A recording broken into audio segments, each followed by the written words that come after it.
Salve lá, meus amigos, bem-vindos ao podcast Revitalize, uma parceria entre Luz para o Caminho e Revitalize Inspirando Igrejas, aqui diretamente dos estúdios de Luz para o Caminho. Eu sou o Borges e aqui a gente fala sobre saúde da igreja e vitalidade. Você é o nosso convidado para essa jornada, vem com a gente, já ativa aqui o sininho, assina o canal e caminha conosco. Privilégio temos no nosso primeiro episódio convidado especial, Reverendo Hernandes Dias Lopes. Obrigado pela presença, que bom a gente ter essa abertura com o reverendo por aqui. Muito obrigado, Borges, pelo privilégio de estar aqui com você, e a minha expectativa é que esse bate-papo aqui possa ser uma grande bênção para muita gente. Que assim seja. Reverendo, o ano passado eu tive uma surpresa muito boa. E depois esse ano eu tive acesso à ideia, ao número exatamente. O reverendo pregou lá na nossa igreja em Paulínia o ano passado, e aí eu fiz uma brincadeira, eu disse assim, eu estou no meu 20º ano de ministério. Aí eu disse assim, eu estou chegando no meu 40º ano de ministério. Né?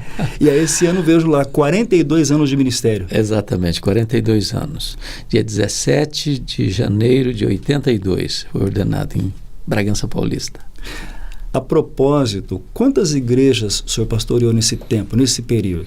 Basicamente, 2 igrejas, considerando Pinheiros como a minha igreja também hoje, que eu tenho no coração, são 3 igrejas. A primeira igreja presbiteriana de Bragança Paulista, nos idos de 82, 83, 84. A primeira igreja presbiteriana de Vitória, desde 85 até hoje, não mais sendo hoje um pastor titular da igreja. Hoje é o reverendo Jailton Lima do Nascimento, mas eu sou membro do corpo pastoral da igreja, e desde 2010 pastor colaborador da igreja presbiteriana de Pinheiros. Então, são 3 igrejas que nesses 42 anos eu estou ligado. Agora, são diferentes as 3 igrejas? Como é que porque para algumas pessoas é tudo a mesma coisa. Para algumas pessoas, igreja é tudo igreja, onde tiver e está tudo ok. Mas são diferentes. Cada igreja tem seu perfil, cada igreja tem sua característica, tem o seu DNA. A igreja de Bragança, por exemplo, é uma igreja antiga na época, né? Mas uma igreja pequena do ponto de vista numérico. Pela graça de Deus, eu sucedi o reverendo João Campos Avilano, que fez um excelente trabalho. No período que nós tivemos lá, a igreja cresceu de forma bem exponencial.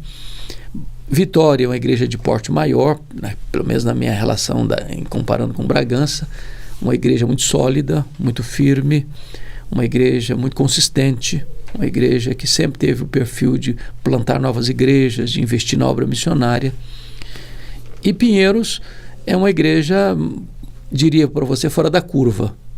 A igreja de Pinheiros hoje é uma igreja referência no Brasil e fora do Brasil, na área de plantação de igrejas, na área de investimento missionário.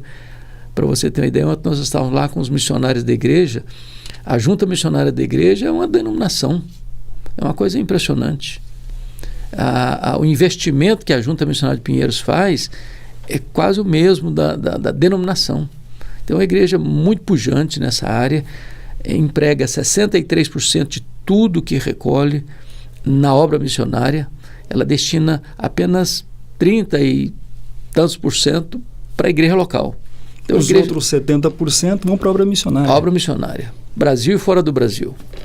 Então, é uma igreja que tem uma visão muito específica e que tem também um investimento muito robusto na área da comunicação virtual.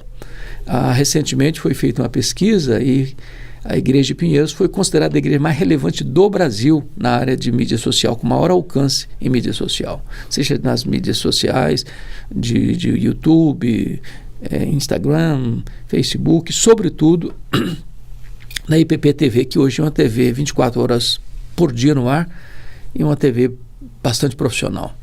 Agora, igrejas diferentes exigem lideranças diferentes. E em havendo lideranças diferentes, obviamente que essas lideranças vão influenciar as suas percepções, as razões. Por exemplo, Pinheiros não é uma igreja que chegou onde chegou, está como está, por um acaso. Com certeza. O que define isso? Visão de liderança pastoral? Como é que é isso aí? Primeiramente, eu acho que a igreja tem a cara do seu pastor, né? Por mais que alguns neguem isso, né? O líder é aquele que dá a visão. É preciso que esse líder tenha também os seus companheiros de liderança, no caso da Igreja Presbiteriana, o conselho da igreja, esteja apoiando a visão pastoral, né? Porque para não haver atrito nem desperdício de energia com brigas internas.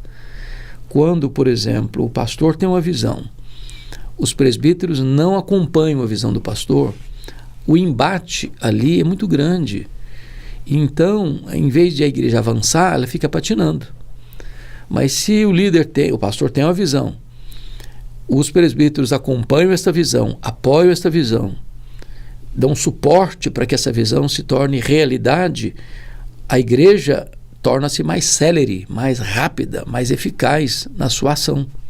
Eu acho que Pinheiros tem isso. O pastor Ivan é um homem extraordinário nesta área e ele faz e os presbíteros acompanham a visão que ele tem. Obviamente, todos juntos, incorporando isso, facilitam para que a coisa avance. Não só na área, por exemplo, do crescimento da igreja local, em especial, que a igreja hoje, pela graça de Deus, é uma igreja que tem crescido razoavelmente, né? Em média, recebendo aí 500 novos membros por ano nos últimos anos, passou de 4 mil membros. Então, agora nós temos o desafio de construir um templo.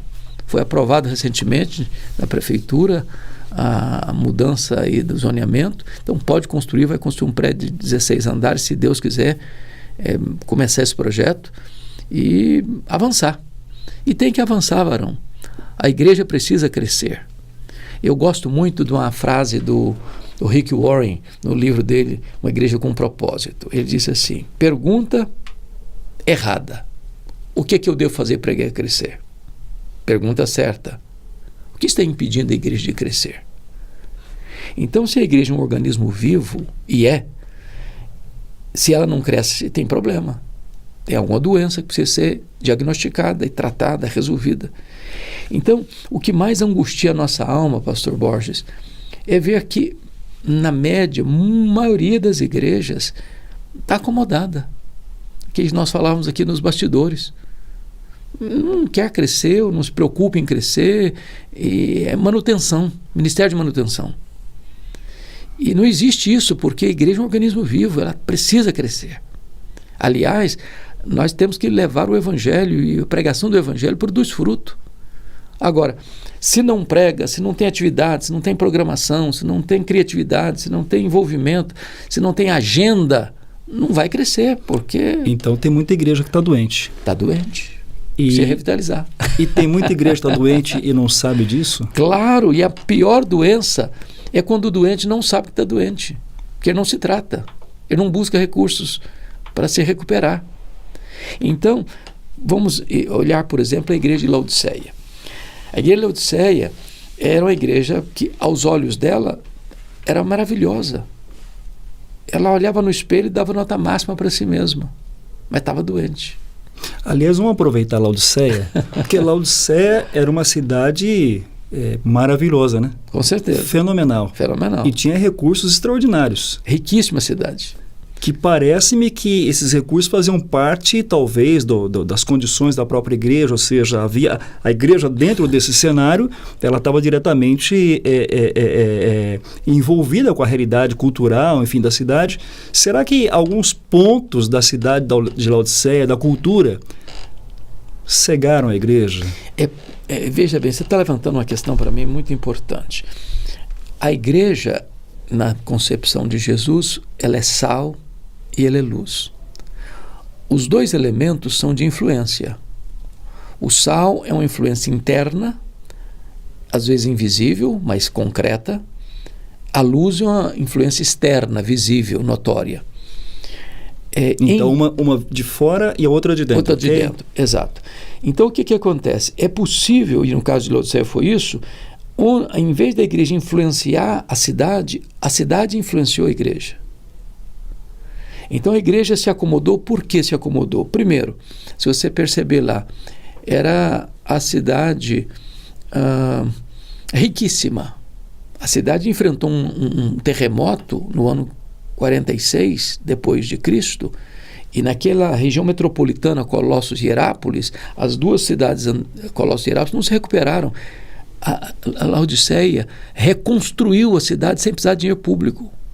Os endinheirados, os banqueiros, os ricaços da cidade reergueram a cidade. A cidade era centro de oftalmologia, era o centro de fabricação de tecidos, de roupas. Tudo isso aí a igreja foi incorporando para se acomodar. Estamos muito bem, não falta nada, somos uma igreja que tem todo o recurso, todo o conforto, mas ela pensava nela. Por isso que vem aquela frase, pobre que se contrapõe, né? Tá pobre, cego e nu. E miserável lá no começo. Tu és miserável, pobre, cego e nu. Então, toda a igreja, pastor Borges, que olha só para o seu umbigo, como dizia a W. Tozer, e não olha para fora, ainda que seja uma igreja, um templo bonito, com os membros ali e tal, ela está doente. Porque a igreja é a única instituição do mundo que vive para pensar nos de fora, para investir nos de fora. Porque a missão da igreja é querigmática, ela é pregação, leva o evangelho. Acha que as igrejas, ou tem muitas igrejas no nosso tempo que estão adoecidas e não sabem? Esse é um... Se você parar para perceber, por exemplo, você pega a média. Nós temos grandes igrejas no Brasil, igrejas, mega igrejas grandes, igrejas médias, igrejas pequenas. Mas mais de 80% das igrejas evangélicas do Brasil têm menos de 100 membros. Eu não estou dizendo que uma igreja pequena não possa ser saudável. Pode e deve. A grande questão é por que essas igrejas não estão crescendo? E quando você vai fazer esse diagnóstico, você vai perceber que é uma acomodação. Às vezes, há uma teologia por trás. O nosso papel é sermos fiéis. Então, nós não estamos preocupados com quantidade, mas com qualidade. Agora, não existe qualidade estéril. Se não está crescendo, essa igreja tem algum problema que está impedindo esse crescimento, tem deficiência. Então, e se você vai puxar o fio da meada, você vai ver uma liderança acomodada. Uma igreja que está apenas mantendo as coisas, tem um culto domingo, tem um culto quarta-feira, tem uma reunião de oração na sexta-feira, e é só isso mesmo. E eu não crio mais nada novo, eu não penso num projeto evangelístico, eu não penso em alcançar o bairro, eu não penso num projeto novo, eu não mobilizo a igreja, eu não reúno expor para orar, para buscar avivamento, nada, entra ano, sai ano, década, sai década, daquele mesmo jeito, entra 5, sai 10, entra 10, sai 15, ou entra 15, sai 10, e fica naquele marasmo, A igreja entra num platô. De é o que acontece, inclusive, com quem faz atividade física. Às vezes não percebe isso, né? O camarada, de repente, o corpo tem essa tendência de se acomodar a uma realidade. Exato. Diz, agora eu estou confortável nessa atividade, mas ele não desenvolve. Se ele não mudar de atividade, se ele não alterar a prática, ele permanece no platô e não cresce, não desenvolve. Eu gosto, por exemplo, reverendo, eu gosto de corrida. Sim. Corrida de rua. Sim. E se o camarada não tiver uma alternância de treino, ele não desenvolve. E às vezes eu acho que algumas igrejas parece que estão nessa mesma linha, né? Ou seja, continua fazendo o que sempre fez, mas espera que haja um resultado diferente. E é uma coisa importante que você está levantando, pastor Borges, porque algumas pessoas acham que se você mexe nessa programação, nessa forma de fazer, você está sendo infiel. Confunde método com conteúdo. O evangelho é imutável. Nós não mudamos o evangelho, nós não pregamos uma outra mensagem, é o mesmo evangelho. Agora, a forma muda de tempo para tempo. E eu estava conversando recentemente com um cidadão que é um grande doutor e um dos grandes preletores que eu conheço. Não é brasileiro, não. E ele questionando para mim necessidade ou a importância de você transmitir um culto, por exemplo, de forma virtual, de você ter um canal de YouTube.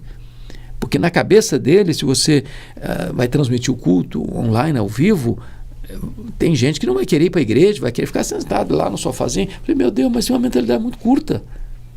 Porque se você pensa em transmitir o culto para os membros da igreja, você não entendeu nada. Você está com janela aberta para o mundo. Você está pregando para o mundo. Então, uma igreja hoje que, no pleno século XXI, no mundo da comunicação, ela se reúne apenas com a sua membresia entre 4 paredes, quando ela pode ter janelas abertas para o mundo, ela não entendeu o mundo que ela está vivendo. Não entendeu. Então, se eu fosse começar o meu pastorado hoje, pastor Borges, o maior investimento que eu faria é num bom som, numa boa captação de imagem. Peraí, então, vamos recapitular aqui, ó. Um bom som. Bom som, uma boa captação de imagem e uma boa plataforma de transmissão dessa imagem. Eu investiria então, fica a dica para você que está assistindo a gente aí, ó. Por quê? Porque no mundo de hoje você alcança as nações. Por exemplo, deixa eu dar o exemplo de Pinheiros. Hoje nós alcançamos mais de 100 nações pelas mídias sociais em Pinheiros. Nós legendamos hoje os sermões em mandarim, em russo, em alemão, em francês, em inglês, em italiano. E sabe qual é o país que mais escuta hoje? Rússia. Rússia. Nós temos um irmão lá em Pinheiros que é russo. E foi ele, a dica, falou, pastor, nós precisamos pregar sobre como surgiu o problema lá da Ucrânia e Rússia. Guerra. Ele investiu R$70 mil para impulsionar o programa em russo, legendado em russo. A própria igreja se encarregou de criar legenda, tradução, e aí investiu-se. Então, isso é uma coisa fascinante. Isso é fascinante. Agora, deixa eu dar um dado importante. Porque às vezes a pessoa fala, mas eu vou preocupar com a minha comunidade, eu preciso de recurso, é aqui. Hoje, a Igreja de Pinheiros recebe um importante recurso de gente que está online no mundo afora. Até do ponto de vista financeiro, é bom para a igreja. Eu acho que, não sei se é impressão minha, e eu vou transformar isso em pergunta. Claro.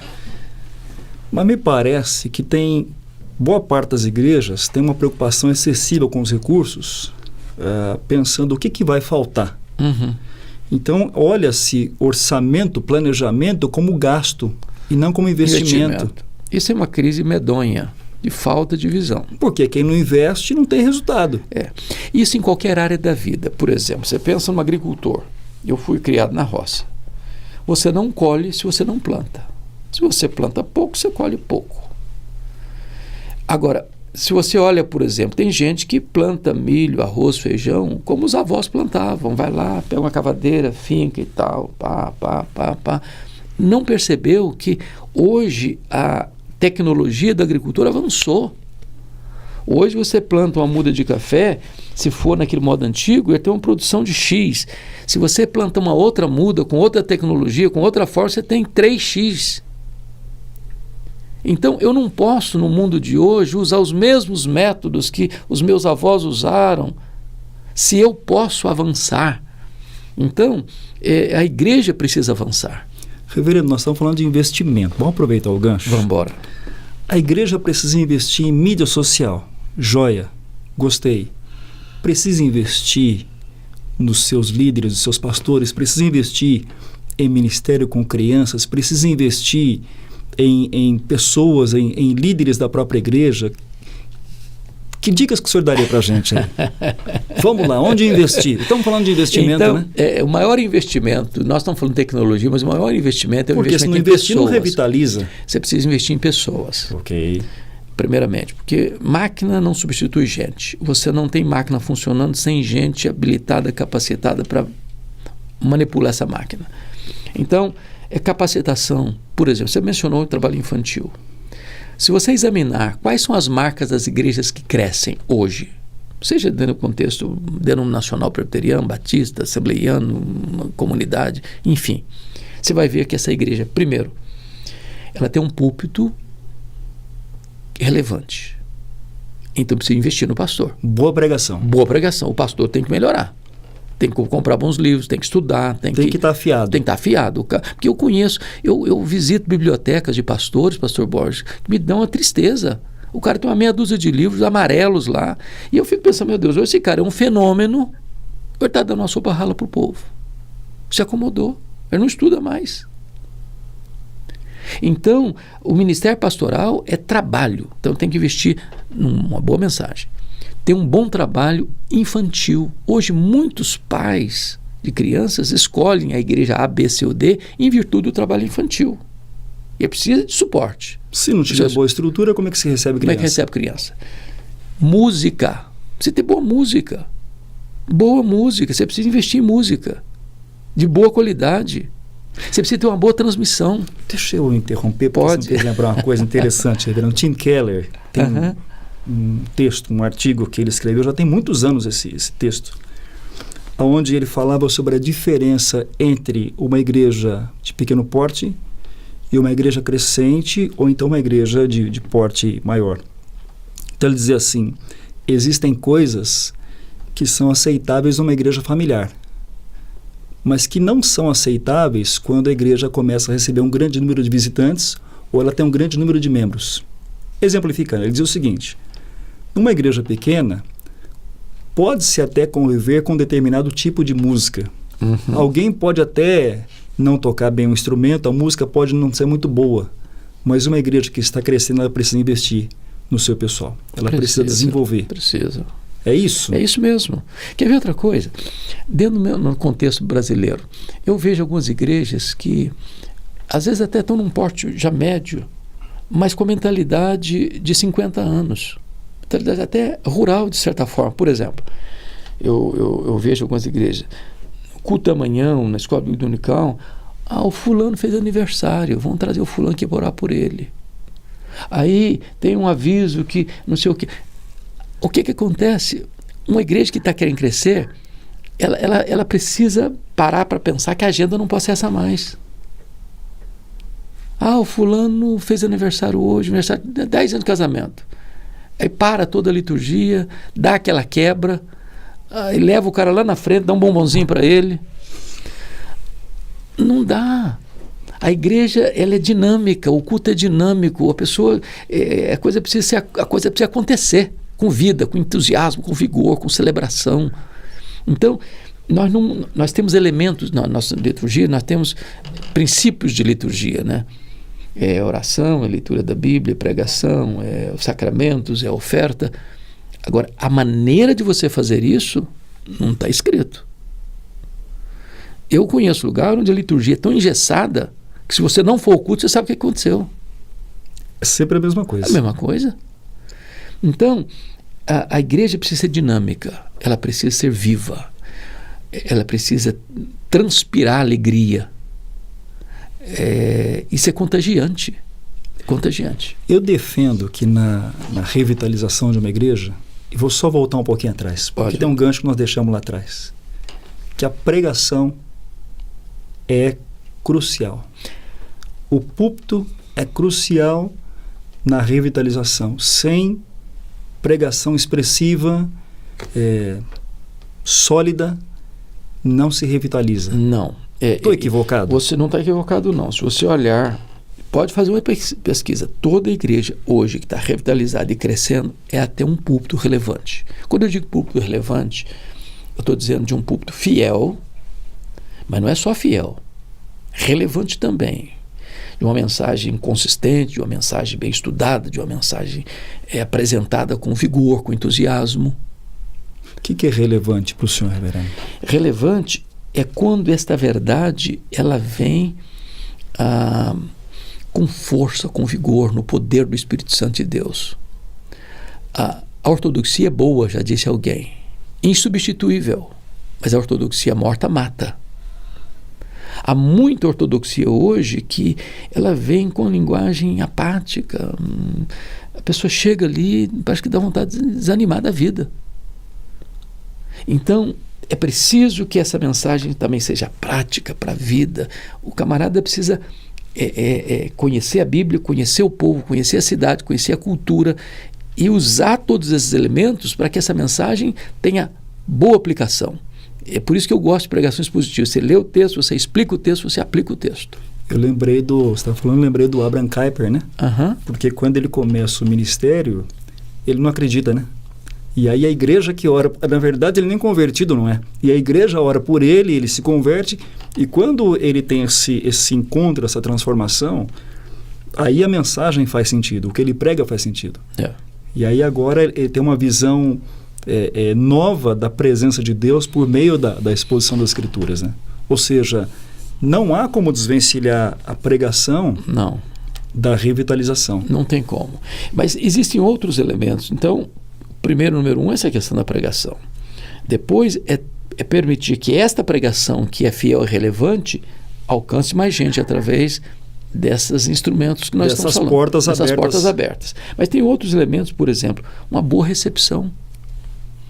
Varão, tem igreja que você entra e você sai incógnito, desconhecido. Ninguém fala com você, ninguém sabe quem é você. Ninguém te dá um abraço, ninguém olha para você. Por exemplo, outra coisa vital hoje no sentido urbano. Não tem hoje uma igreja que possa ser relevante sem ter estacionamento. A realidade urbana, o cara vai para a igreja de carro. Ele vai botar o carro dele aonde? Na realidade, acho que nós temos um problema antigo, porque boa parte das nossas igrejas foram sendo edificadas, construídas em ruas no meio dos bairros, né? E às vezes na rua mais apertada. Mais escondida. Sem estratégia. Sem estratégia nenhuma. E as cidades foram crescendo, ou seja, as coisas vão ficando mais complicadas, mais apertadas. Então o camarada, ele não tem onde parar o carro, as crianças talvez não vão ser bem recebidas, ele não vai ser notado, é quase que impossível, né? Mas tudo isso aí, pastor Borges, isso é o elemento humano, mas tem um elemento sobrenatural divino. Porque a máquina só funciona se tiver óleo. Sem óleo, a máquina bate pino. Então você pode ter os melhores instrumentos, você pode ter o pastor mais bem preparado, você pode ter a música de boa qualidade, você pode ter todo esse aparato. Se não tiver unção de Deus, a coisa não caminha. Então uma coisa não substitui a outra. Uma coisa complementa a outra. Eu conheço igrejas que têm todo o aparato, mas não vai. E por que não vai? Porque não é por força, não é por poder, é pelo Espírito Santo de Deus. Isso é muito importante. Eu acho que a pergunta que todo mundo faz, e possivelmente o pessoal que está assistindo a gente vai fazer, é: e aí, o que a gente faz para, de repente, ter esse encontro com essa unção do Espírito Santo? Que é o óleo, então, que vai mover todo esse motor. A primeira coisa, eu acho que tem hora que é preciso parar. Eu gosto daquilo que aconteceu lá em Quacesabanto, em 1966, na África do Sul. Quando o pastor Errol Stigin percebeu que estava faltando poder, ele parou. Ele fechou a agenda. Ele disse: meu Deus, nós não podemos recomeçar sem revestimento do teu poder. Eu acho que um dos grandes riscos do ministério é o ativismo sem reflexão. É o trabalho no lugar do Senhor do trabalho. Que a nossa prioridade não é fazer a obra de Deus. É vida sem piedade, é isso? Nossa prioridade não é fazer a obra de Deus. Nossa prioridade é andar com Deus da obra. Então, sem a piedade, sem a devoção, sem a vida com Deus, sem andar com Deus, sem experiência com Deus, o ministério vira uma coisa mecânica. Funciona tudo direitinho no papel. O resultado não vem. As chuvas ficam retidas. Eu penso que pastores às vezes entram nessa dinâmica mecânica, mas as igrejas também parece que entram, né? Ou seja, naquela coisa ritualística, aquela atividade impensada e com pouco tom de piedade, né? Com certeza. Tanto porque a igreja reflete o pastor. Um pastor acomodado gera uma igreja acomodada. Um pastor irrequieto gera uma igreja irrequieta. Quando eu falei irrequieto, não é com coisa ruim, não é com sede de Deus, sede das coisas de Deus.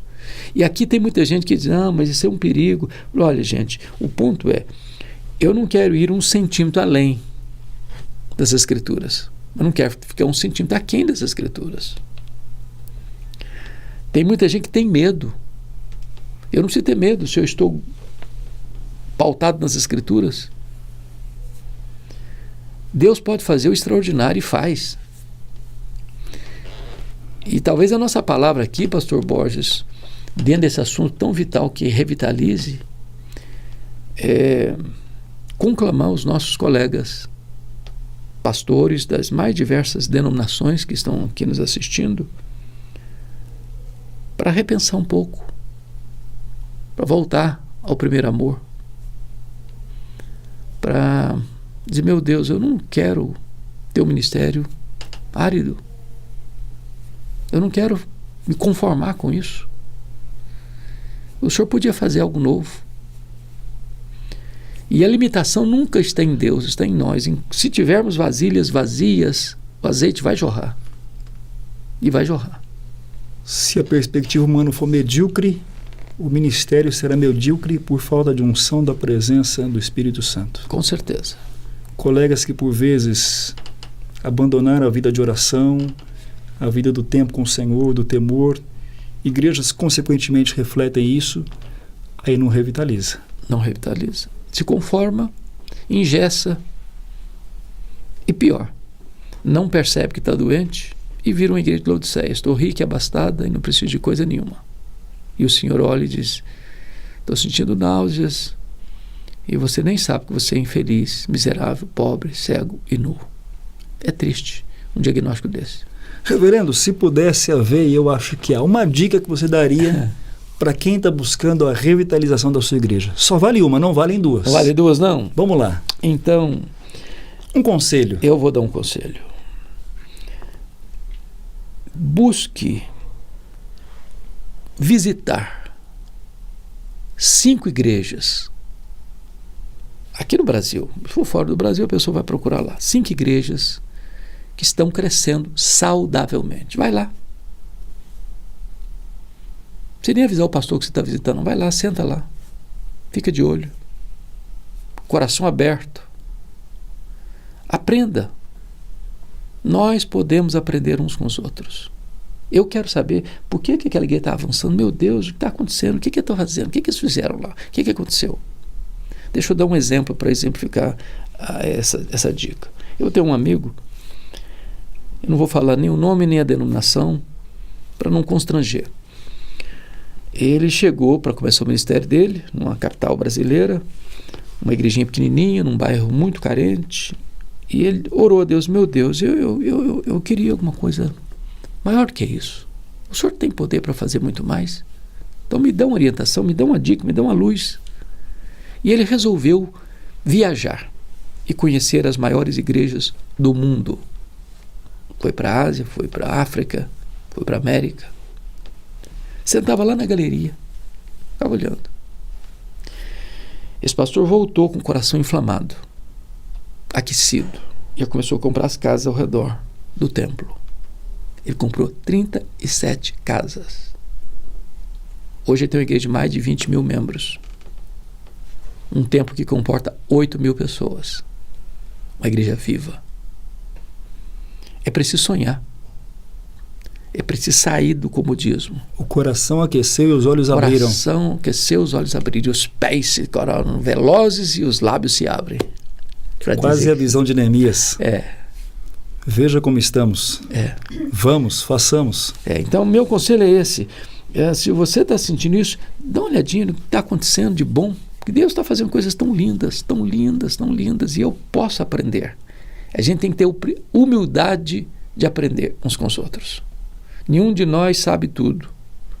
Todos nós estamos no caminho do aprendizado. Todos nós. Obrigado pelo conselho precioso, reverendo. É uma honra estar aqui com você, pastor Muito Borges. Obrigado mesmo. Obrigado pela presença, obrigado pela disposição do tempo, da difícil agenda. É uma honra para mim. Foi um privilégio, eu creio que sem sombra de dúvida, bênção para quem está acompanhando a nossa jornada. Muito obrigado. Você que está nos acompanhando, um forte abraço, até o próximo episódio.